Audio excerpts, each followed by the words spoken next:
नमस्ते, मैं doctor Shreya Chandak, gynaecologist and laparoscopic surgeon, Parbhani. The healthy me channel पर आपका स्वागत है। आज का हमारा टॉपिक है मेंस्ट्रुअल हाइजीन। मासिक धर्म, पीरियड्स या मेंस्ट्रुअल साइकिल, इस दौरान स्वच्छता कैसे रखनी चाहिए, यानी कि मेंस्ट्रुअल हाइजीन, इसके बारे में आज हम जानेंगे।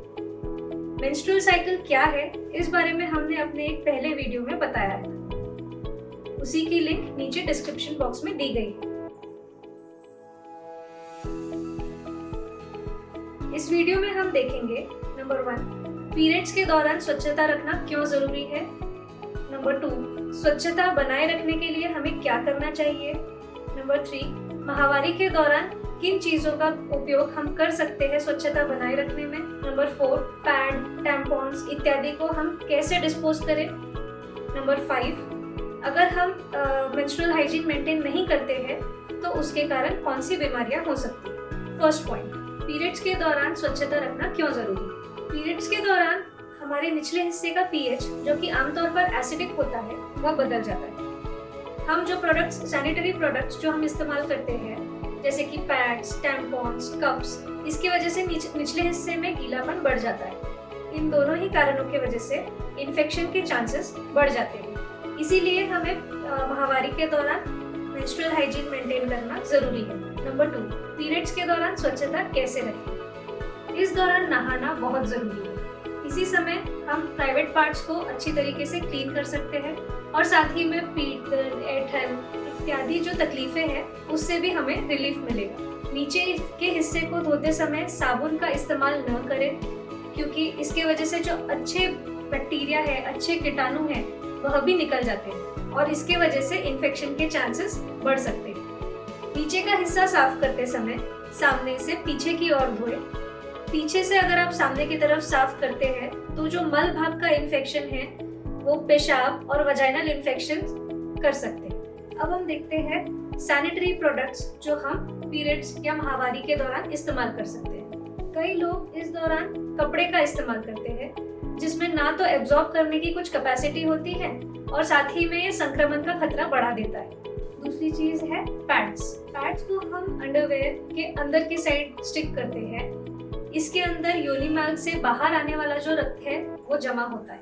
पैड को हम एक ही बार इस्तेमाल कर सकते हैं और इसे कम से कम 4 से 6 घंटे में हमने बदलना चाहिए। एक पैड में कम से कम 5 से 10 ml खून जो है वो शोषने की क्षमता होती है। माहवारी में 80 ml तक के रक्तस्राव किसी भी स्त्री को हो सकता है। तीसरी चीज है टैम्पॉन्स। टैम्पॉन्स को हमें वजाइना यानी कि योनि मार्ग में इंसर्ट करना होता है। टैम्पॉन्स एप्लीकेटर के साथ आ सकते हैं या कुछ टैम्पॉन्स बिना एप्लीकेटर के आते हैं। इसे हम 4 से 6 घंटे तक के यूज कर सकते हैं। अगर आपका रक्तस्राव ज्यादा है तो आपको इसे फ्रीक्वेंटली या जल्दी बदलने की जरूरत पड़ सकती है।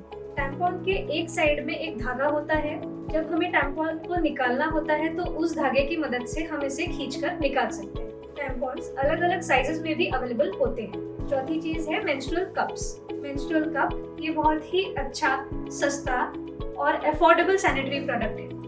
इसके बारे में डिटेल में हम आपको अगले वीडियो में बताएंगे।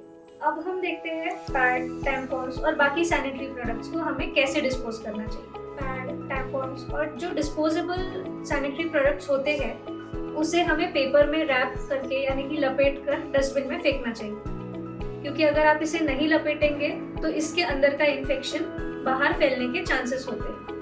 अगर हो सके तो इसके लिए जो डिस्पोजेबल बैग्स आते हैं, स्पेशली जो सैनिटरी प्रोडक्ट्स के लिए बनाए जाते हैं, उसमें डाल करके डिस्पोज ऑफ करें। इसे आप टॉयलेट में फ्लश ना करें, क्योंकि ये टॉयलेट ब्लॉक कर सकता है। अगर हम हाइजीन न मेंटेन करें तो किन चीज़ों का खतरा बढ़ जाता है। एक तो हम अगर लंबे समय तक के पैड, टैम्पॉन्स या बाकी सैनिटरी प्रोडक्ट्स को न बदले, न निकाले, तो इसकी वजह से नीचे गीलापन या मॉइस्चर जमा हो जाता है।